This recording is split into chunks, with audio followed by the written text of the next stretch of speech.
All right. So, this 26-year-old girl I know asked me to tell her story. And I promised I would if anything ever happened to her. But the story and my place in it are complicated. So, I'll begin with why she asked me instead of another and why I am doing so, regardless of what the future holds. If nothing else, fulfilling that request is my gift to her.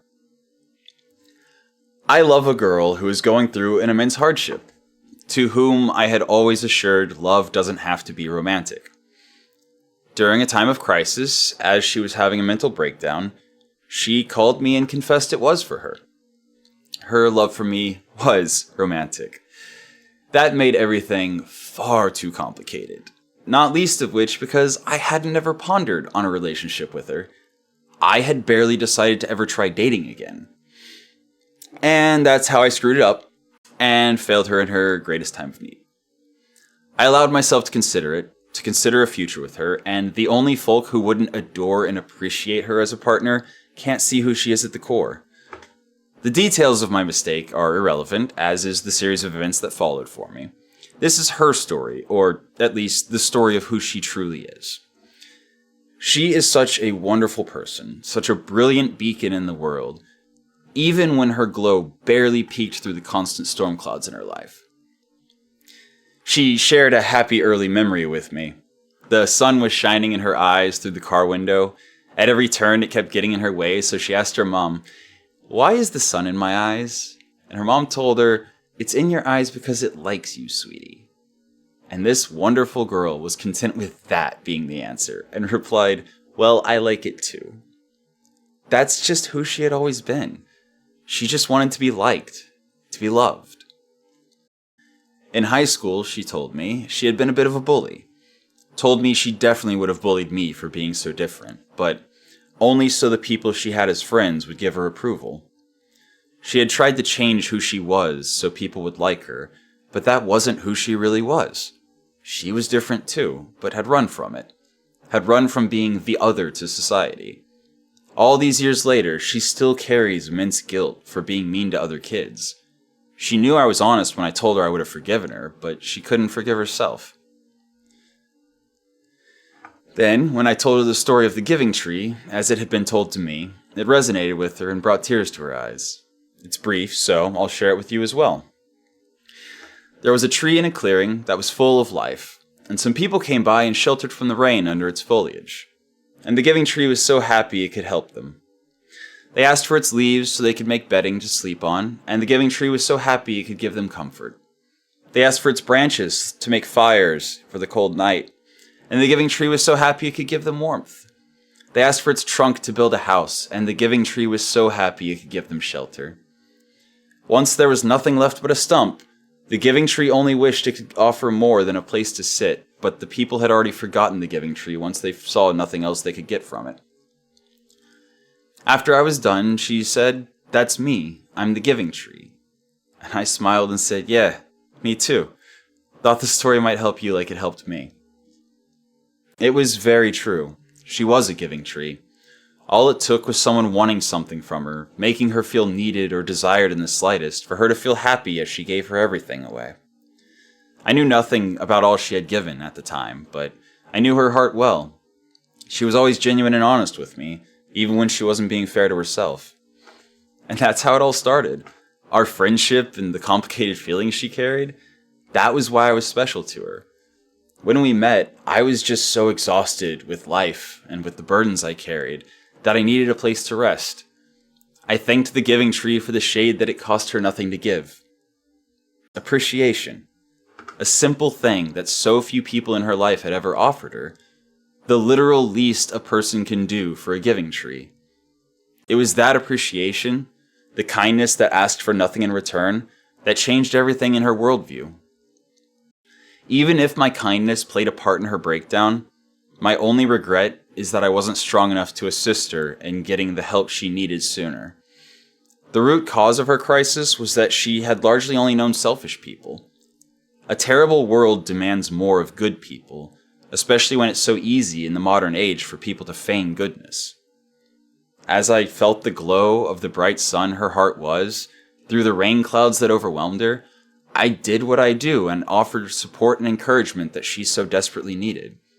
I offer some of it to you now as well. Self-care is the highest priority. You're special, if only because you're the best in the world at being you. The first step to reaching your goals is to believe in yourself. Everything works out in the end, so if it isn't working out, it just isn't the end yet. It's okay to not be okay, so don't beat yourself up for having a bad day. And the one I rely most on, every day you wake up is a good one. If it doesn't feel like it, just keep repeating the sentiment throughout the day until either it is, or you fall asleep and can try again tomorrow.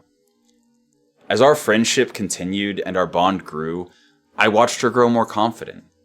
I saw the sun peek out through the clouds more often. Our mutual comfort and honesty caused me to open up to her more than with anyone before. Unlike others who had caught glimpses of the broken mess that I truly was, she didn't run away.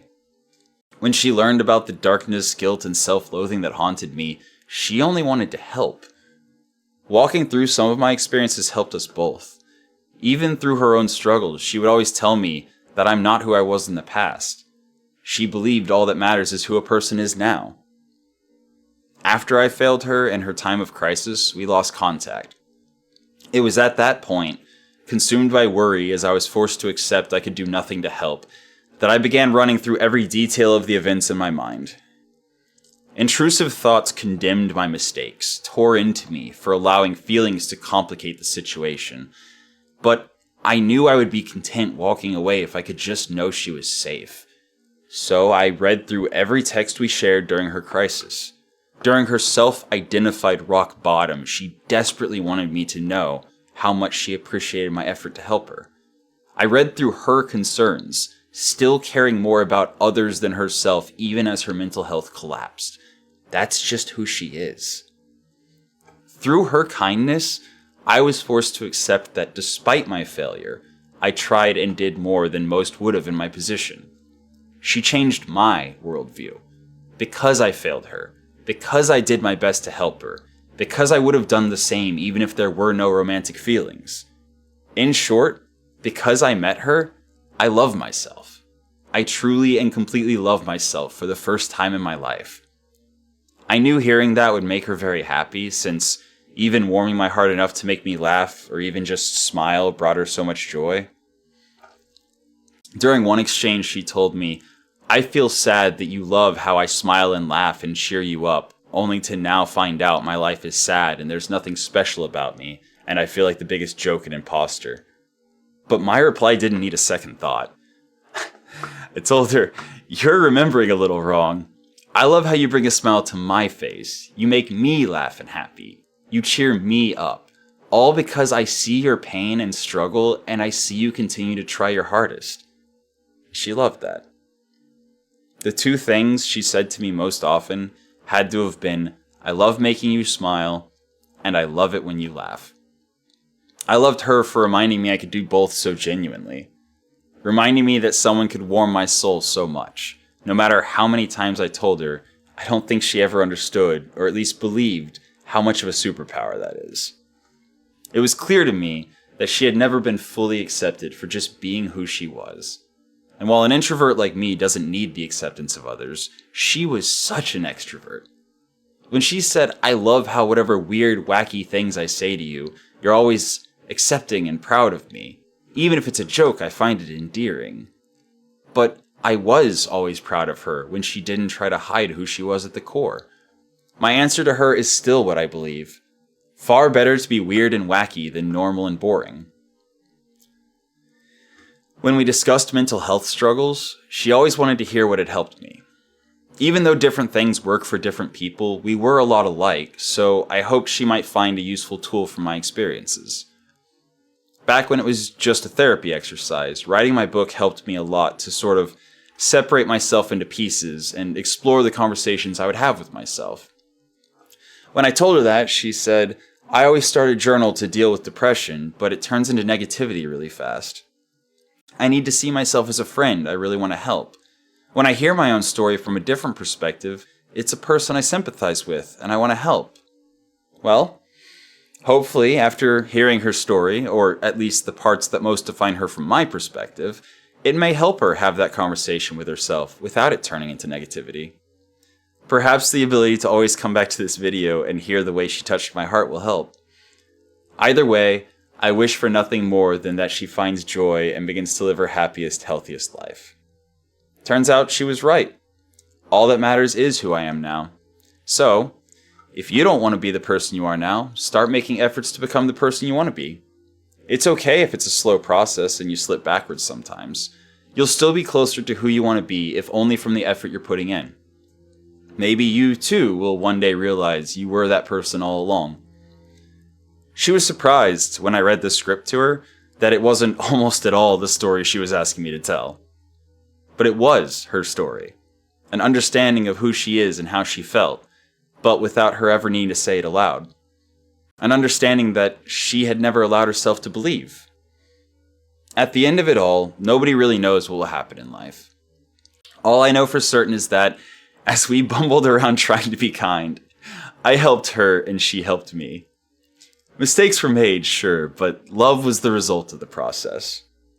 I understand all too well when she said, "I feel bad. Some days I really, really felt off.